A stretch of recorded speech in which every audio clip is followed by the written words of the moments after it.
If you're a mom or dad out there with a bunch of kids and you need a vehicle that will have space for all of those kids and you just can't stand the thought of buying a minivan, you've probably looked at the 3-row crossover segment and you've probably looked at a vehicle like this, the 2018 Toyota Highlander. Hi, I'm Jared with CarBuzz.com, and today I'm going to be bringing you a full review and walk around of the 2018 Toyota Highlander.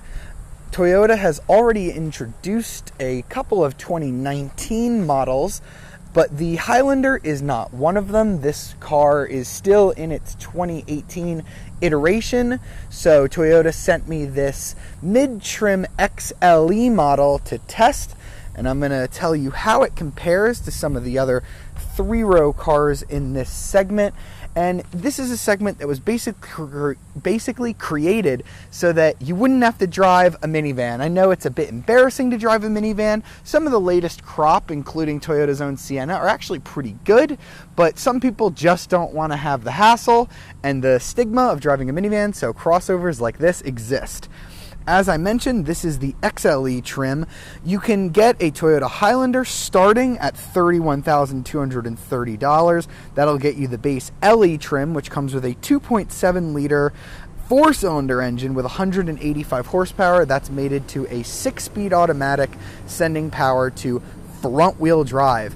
This is the XLE trim starting at $39,120. That's going to get you a lot of nice options: leather seats, built-in navigation, a moonroof. You're going to get Toyota's Safety Sense suite of safety technology. You're going to get a smart key, so that includes keyless entry and push-button start. And then this is not the fully loaded trim. As you can see here on the back, we have our XLE badge indicating which model we have. There is a limited trim on top of this for $42,280. That's going to get you ventilated seats, JBL audio, and optional captain's chairs in the back. You can also get a 360-degree camera. This is just a regular rear view camera on this model. And since we have the XLE, all but the base LE trims are going to come with what we have here, which is a 3.5-liter V6 engine, a similar motor that Toyota has been using for years in a lot of its cars. In this iteration, it makes 295 horsepower and 263 foot-pounds of torque going out through an 8-speed automatic. We have front-wheel drive here on this model, but you can also get all-wheel drive.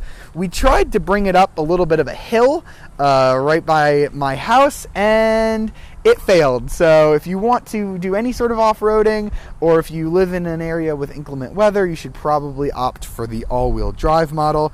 With front-wheel drive, you're going to get 21 mpg in the city, 27 on the highway, and 23 combined. I didn't quite manage that during my week of testing with the car. I averaged about 21, but not bad for a vehicle this size. And the power is pretty good as well, which you'll find out when we get it on the road. And no matter whether you go for the all-wheel drive or front-wheel drive, you are going to get about a 5,000-pound tow rating. So now it's time to go take a look on the inside and show you some of the features of this XLE trim, including the keyless entry. So if I just take the door handle here and put my hand in, it's going to go ahead and open up the door. And now we can step on inside.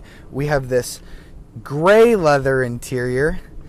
These seats are heated but ventilated on the limited trim if you do spend the extra money. You have some nice adjustments here. You have lumbar support, your basic adjustments here, and then you have a seat cushion extender on the bottom. I'm not in love with these seats. I think they're actually a little uncomfortable for me, although it's just something to try before you buy because everybody is different when it comes to seats. I really like this center console. I'm going to go ahead and show you this. It opens two ways, so it goes forward, so you can just get some quick items out of there, and then this big part opens, and it is absolutely massive down there. I have this tray with my sunglasses and garage door opener, and it goes really, really deep in there, so you can fit a whole bunch of stuff. Now, this dashboard is pretty interesting as well. I'm going to go ahead and show you that as we step on inside. And I'm going to go ahead and start it up. Of course, we have the smart key. You do have a little center helper screen that's available on quite a bit of Toyota models. It's something that they do pretty often in a lot of their vehicles. It does display some pretty good information, and it is color. You can control it using this little directional pad here. So I'm going to go ahead and cycle through that. We have our map. We have whatever audio is playing at the time. We have our cruise control and lane departure. This car does have the active safety suite, so that's going to get you blind spot monitors, lane keeping assist. We have a start-stop system, which fortunately does have a deactivate button over there if you don't like start-stop, and it actually times how long you're on that, so from a stop or how long in total since you've been driving that the start-stop's been activated. It's kind of interesting. I've never seen that before. Any messages in case you have any warnings, some drive info to change your settings and things like that. Then you have your current MPG, which is a little bit down right now because I've been running this car parked. And then obviously your range and trip information.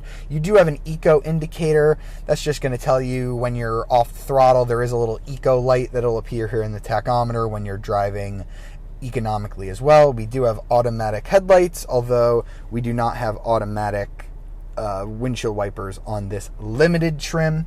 We do of course have Bluetooth, which can be controlled here. We have all of our volume settings, and we do have adaptive cruise control as well, although it does not bring you down to a stop, which is a bit disappointing considering this car's price. Now over here we have Toyota's Entune infotainment system. It hasn't changed much over the years. They do have a new version of this that you can see on some cars like the Camry, the Avalon, more of the redesigned models.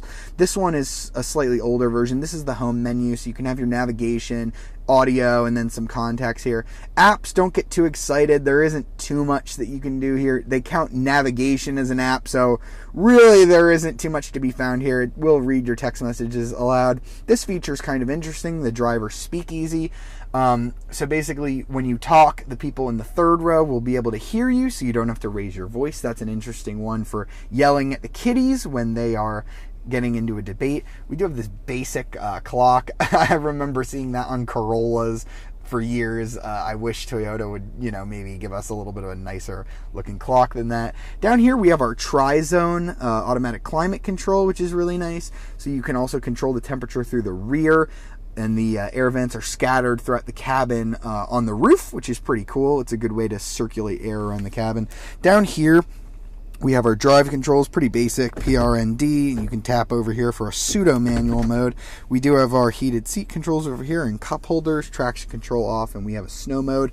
There isn't that much storage here, but Toyota definitely makes up for that because this entire bin alongside the cockpit here is just all storage. You can just put a ton of stuff in there. There's a little thing here where you can take this off and lead a wire. That's where all of your USBs and things are. So if you do have a phone charging up here, you can have it connected down there, which is really, really nice. I like that as well. No Apple CarPlay or Android Auto for Toyota. Of course, they're very, very much sticklers against that. I do not know why. They're adding Apple CarPlay on some of their models, but this has not been announced on the Highlander just yet. We also have a pretty basic sunroof up here, nothing too special about it, no panoramic option. And then another interesting feature is we do have a sunglass holder up here, which is pretty interesting. And then if you put it back up slightly, you do have one of these vanity mirrors where you can check on your kids in the back to make sure Jimmy and Tim aren't fighting. So now I'm going to go ahead and show you that back seat. I'm going to take the key out of my pocket. It's just a nice power key fob here, so that the car does not beep at me. And I'm going to show you the rear seats and the third row, which are pretty important when you're buying a car in this segment. Back seats, very, very spacious, although, again, like the front seats, I don't find them very supported. I think they're pretty hard, so your kids may or may not complain. That might just be me saying the seats are uncomfortable, but I don't necessarily love them. We do have these sunshades here. The kids will love to break those, but it is really nice on a hot day. You can keep your kids nice and cool. I'm going to step on in. Sitting behind myself is absolutely a breeze. I'm only about 5'9", but I have a ton of space here. These seats also slide forward, so I can get all the way up here, lock it in, and I still have enough leg room. I'm going to slide it back. There is climate control back here that the kids can play with, and that's going to come out up here, which is a pretty interesting. I remember the old Ford Expedition had it up here. I think the Explorer did as well. It's just a nice spot for it, and it runs all the way to the third row as well. So the third row, people will actually get air as well, which is kind of nice for them. Other than that, there's not too much to do back here. You do have some USBs down there so that you can plug in all of your devices, and you do have a center armrest with 2 basic cup holders. So now I'm going to have to show you the third row seats, and for that I'm going to start off by showing you the trunk. Getting into the third row is pretty easy, but it's easier to put them up from back here. Now, if you push this little button here on the tailgate, you can flip up this little glass piece, which is really, really easy. You can just throw some stuff in there and then go ahead and shut it manually, which is really, really nice. A lot of SUVs don't have that anymore, so I really like that Toyota did that. And the reason why I showed you that is because that feature allows you to avoid using one of the slowest tailgates that I've ever experienced. I test a lot of cars, and this tailgate, you can go ahead and push it now. It is not quick. I'm standing here holding heavy bags. Still holding heavy bags, and there we go, it's up. Once it's up, huge amount of trunk space back here, absolutely a lot. You do have your cup holders on either side for the third row occupants. So yeah, trunk space is great. I had to pick up a new office chair the other day, and this easily accepted it. Didn't have to fold down the second row. And if I do need those third rows, it's as simple as just pulling on these tabs, and then if I want to pull them, they do recline, so you can get them back a little bit further than that. Now I'm going to pull the other tab. So you can see the difference. They do really recline, so your third row occupants are going to like that quite a lot. And you can fit 3 people back there, although it'll be a little bit of a tight squeeze if you have wider people, maybe adults. And then, you know, your trunk space is going to be severely limited when you have the third row up. That's pretty much standard across all the cars in this segment. You do have a little bit of extra storage space. I have some of my camera gear down here, as well as the tire changing kit, but it's not too much. But I guess if you just want to hide something, that's pretty useful. Now let's put this power tailgate down using the little button here. And this is where it's really annoying. It just takes a really, really long time to close, really long time to latch. Wait for it. It's closed and it's latched. Yep, a little bit slow, so I don't love using that. Now I'm going to go ahead and show you how simple it is to get in the third row. And yes, I do sort of kind of fit. You have these controls here. Simply just pull this and the seat slides and goes forward. Very, very easy, leaving you a nice big opening to get in. You know, this is going to be hard if you're a little bit older, but for me, not too bad. Now I'm back here. You can see my knee is definitely touching, and if I go ahead and push this seat back, yeah, my knees, both of them are very, very much touching. I feel I don't have a lot of headroom. I'm only 5'9", and I am indeed touching the roof here, so not a lot of space, although like I said earlier, you can slide this front seat forward to give people more legroom. For kids, it won't be a problem. For smaller adults, it's nice in a pinch if you only need to go around the corner, but I wouldn't want to sit back here for several hours. Getting out is obviously nice and easy because Toyota decided to put this little trigger here so that you can get out from the third row, which is really, really convenient.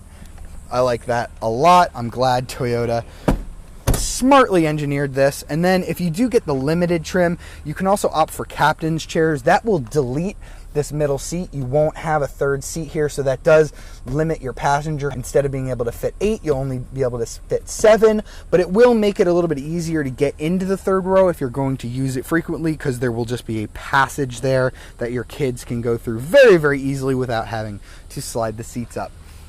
And now that we've gone over all of the interior features of the Toyota Highlander, now all that's left is to get it on the road and tell you how it drives. Okay.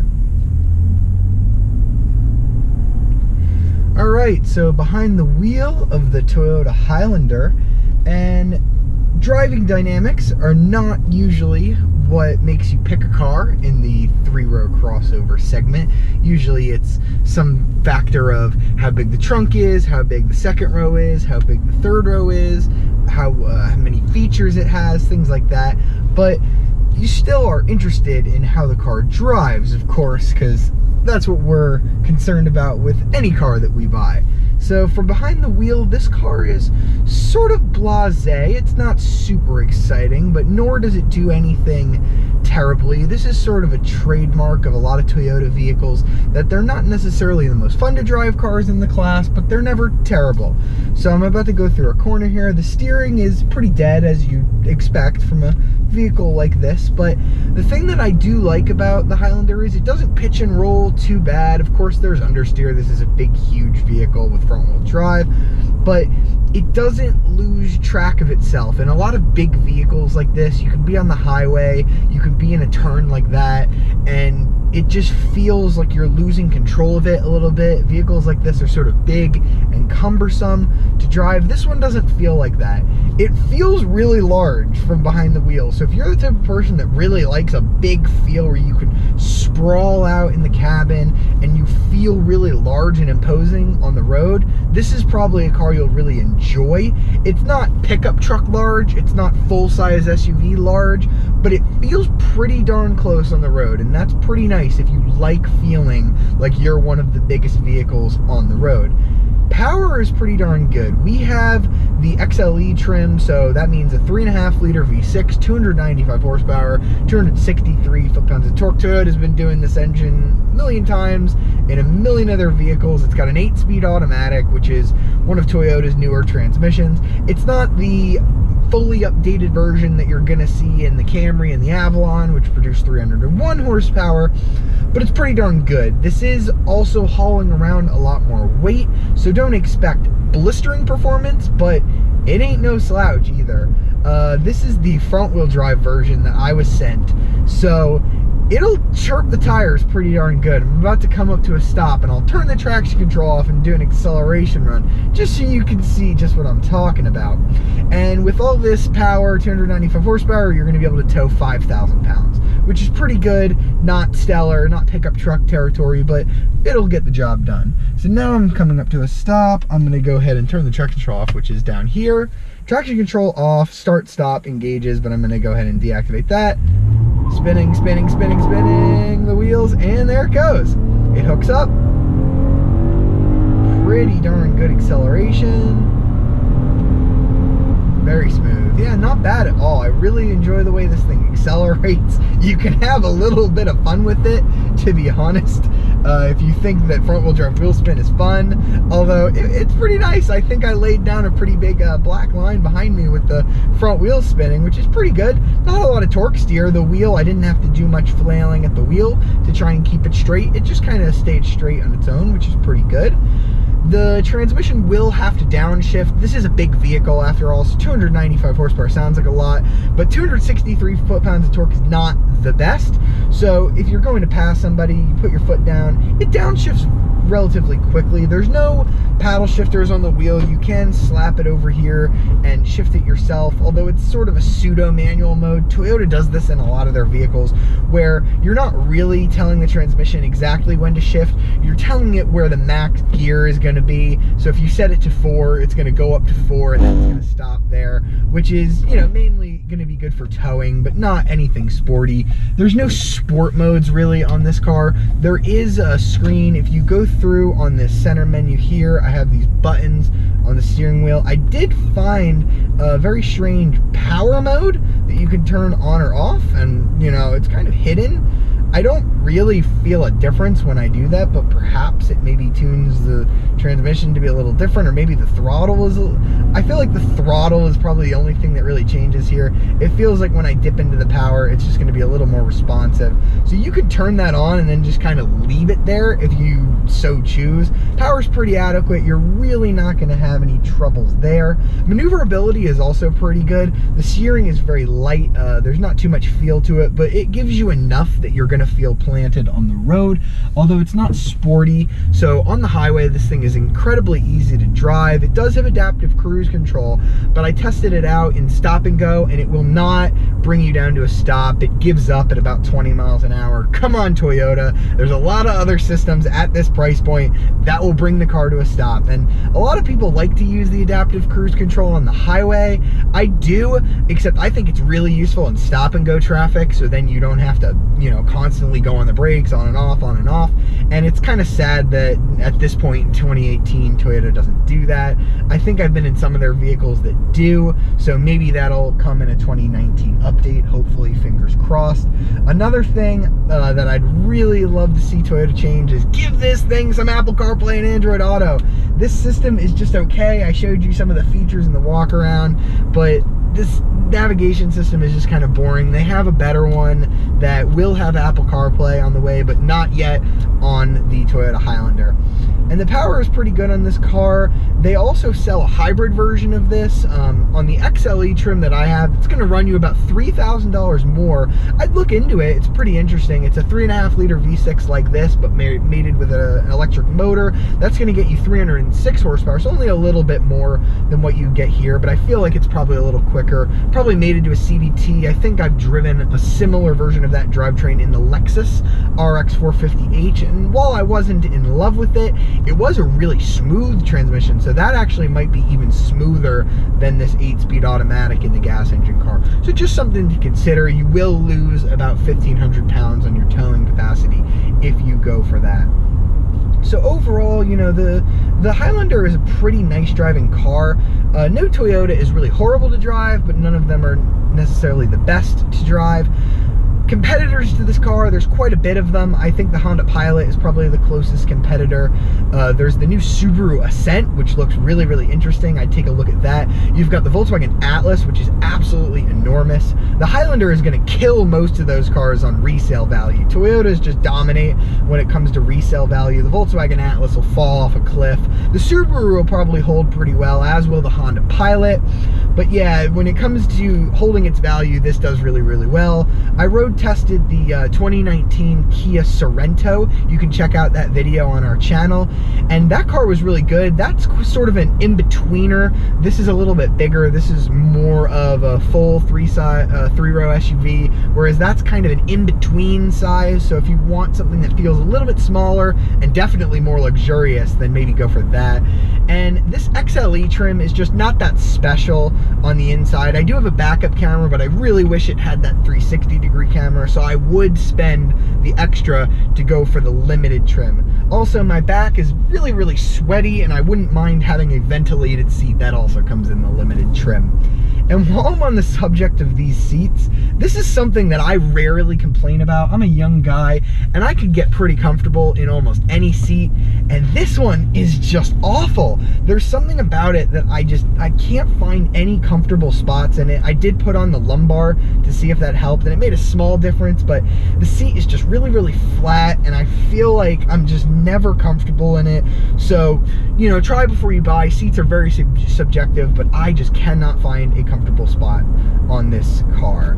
And driving around, you know, I mentioned that I got 21 mpg average. There is a start-stop system, and I showed you, interestingly enough, that there's a timer on it, so it'll show you how long it start-stopped. It works pretty well.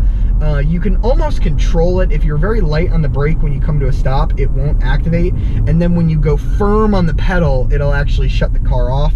It works pretty well. I've gotten a rhythm where when I come to a complete stop and I get right on the gas, I've managed to figure it out to get a really smooth start. So at first, you're not really gonna like it, but you do get used to it. The Toyota Highlander is sort of average across the board. It's sort of like in middle school when one of your friends told you, just pick C for every answer and you'll do fine. That's what I think this is. So Toyota hasn't really taken any big chances with this. I think the new look is pretty good. The interior is fine, very spacious, although there are, you know, like I said, some cheap materials. But overall, I would definitely consider the Toyota Highlander as a strong buy. You know, it's going to hold its value really well. It's going to be extremely reliable, and it does a lot of things pretty well, including size and space on the inside. With that in mind, I'm going to give the Toyota Highlander a worth a look. There's a lot of other cars in the segments that do one thing a lot better than this car. The Volkswagen Atlas is bigger, the Mazda CX-9 is way sportier, but the Toyota Highlander is a nice blend. Therefore, it's worth your consideration, although I would maybe look at some other competitors to see what you like the best. And if you've liked this review and you'd like to see more, subscribe to the Car Buzz YouTube channel, unboxing videos, and be sure to download our app on iOS and Android and follow us on all the social media platforms. I hope you've enjoyed this video. See you next time.